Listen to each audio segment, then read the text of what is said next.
There's a lot of nostalgia and love for 80s and 90s B-movies. Movies which seem like the perfect combination of cheesiness, action, horror, and just general fun. However, there's a trend in some recent low-budget movies today to try and recreate these kinds of movies, but in doing so kind of miss the point. These older schlocky films weren't trying to be funny or self-aware, they always took themselves seriously, and a lot of the time were generally very well-made films. There are a handful of more recent movies which I've started to curate into a list on my Letterboxd account called Great Modern B-Movies, which includes films like Upgrade, Overlord, and the film we'll be discussing in this video, the 2009 sci-fi horror, Pandorum.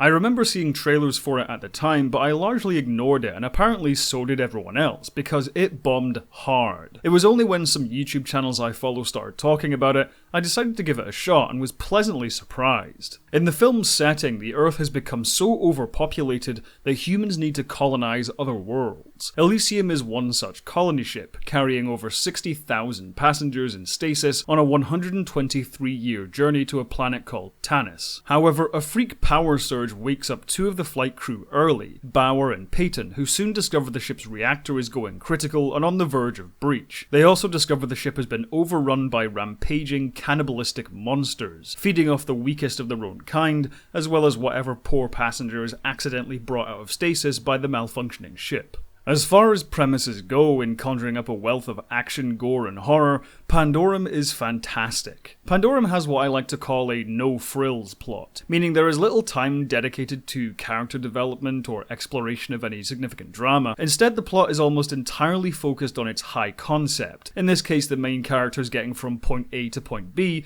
and trying not to die. Now, in a lot of movies this doesn't work, but in Pandorum it does thanks to a breakneck pace and razor-sharp direction, which makes the no-Frills experience intense and thrilling. It's one of those cases where the style itself becomes the substance. The movie's attempt to get you to care about the characters is certainly helped by a solid cast. Ben Foster has always been one of my favourite character actors. No matter what he's in, he's always great, and this is no exception. On paper, the character of Bauer is almost non-existent. A man reduced to a function, a goal, and a simple set of emotions, and paradoxically, that's what makes Foster so great in the role. Bauer is a guy totally out of his element, in no way equipped to deal with the situation he finds himself in, and Foster conveys that sense of fear and exhaustion perfectly, and really steals the scene when Bauer starts drifting into bouts of madness, although we'll talk about that later. The other two characters, Nadia and Man, are also just as thin, but once again this is a case where the charisma of the actors is doing all the heavy lifting. Kung Lee, being an experienced MMA fighter, means almost all of the power in his performance comes from his physicality. There's also Anya Tro, who is basically the best part of Man of Steel, and who has a similarly physical screen presence here. What makes these characters so distinct, though, is that they're also pretty barbaric people. Man survives by hunting and eating the cannibal creatures, and Nadia survives off cloned insects, among other things. Ultimately, the reason you care about these people and want them to survive is basically because they're the best option you have. They're the only thing you can really empathize with, and a big part of why that works is because of how gruesome the situation is. Now, while it's true the creatures have a very familiar concept, and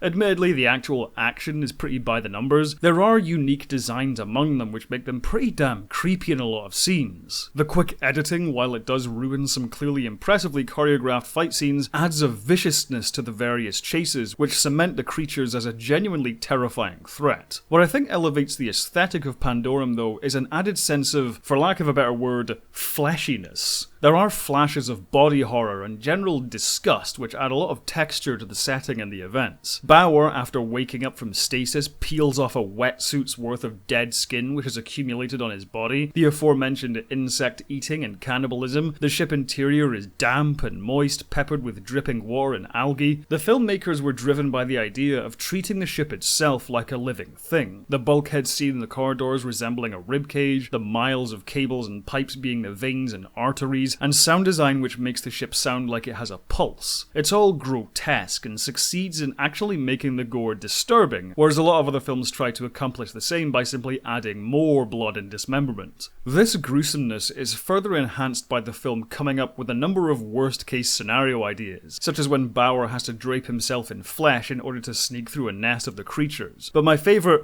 "oh god, that's horrible" moment comes when a random passenger is awoken from stasis during a chase. Previously, we've seen how disorienting and painful this process is, and so we fully grasp this poor guy's abject terror as he is essentially hand-delivered to a pack of flesh-eating monsters. What makes Pandorum a bit more special as a horror, though, is the existential aspect of the film. A lot of people have referred to Pandorum as a spiritual successor to Event Horizon, a sci-fi horror from the 90s which veered into that Lovecraftian style of cosmic horror, but what I think makes Pandorum much more successful is the choice to lean more into psychological horror rather than cosmic horror. The Pandorum of the title refers to the in-universe name for essentially space madness. The idea that after a while staring into the abyss or being trapped in an enclosed space simply snaps some people's minds and is something every space traveler is at risk of succumbing to. This idea that space travel is inherently hostile to human beings in some ways echoes themes touched on in literature like Scanners Live in Vain, and is what makes Pandorum so memorable. The situation our characters find themselves in is just so desperate, and the fast-paced, no-frills plot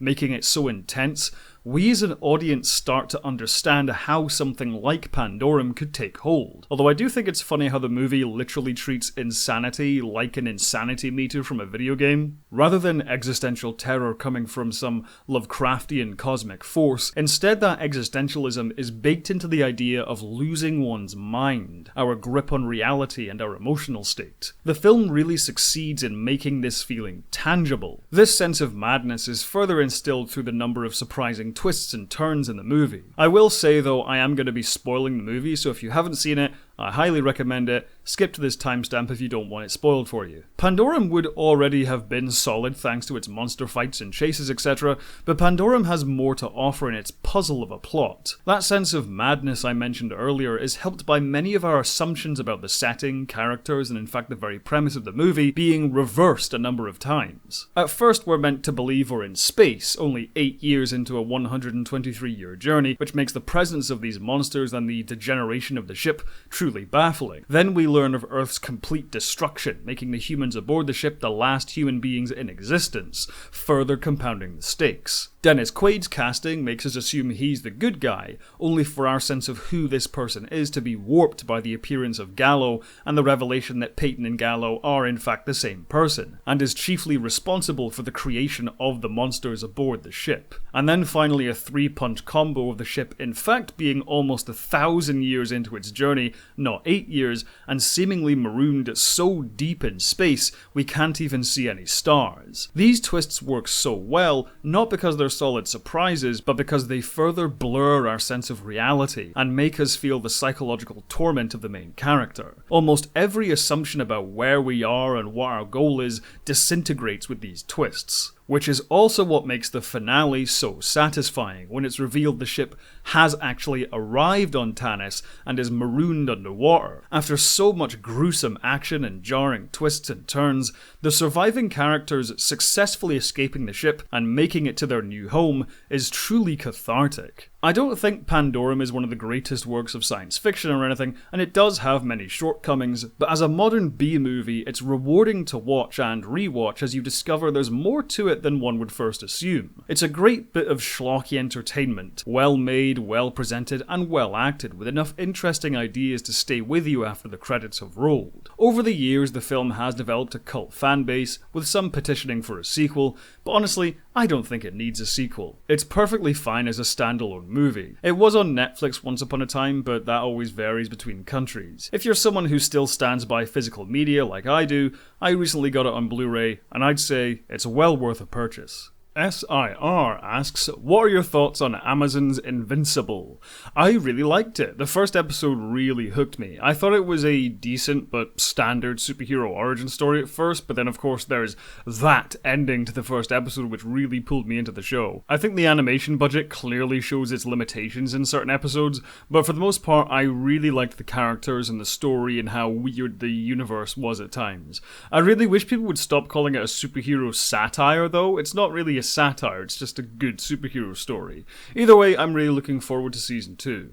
Thank you for watching. If you like these videos, subscribe and hit the bell icon to stay up to date on my new uploads. If you want to help the channel grow, join my patrons or my YouTube members, where you can see videos early as well as some other exclusive content. Speaking of which, I'd like to quickly thank all of my patrons and members who are now appearing on screen. Have a good one, and as always, live long and prosper.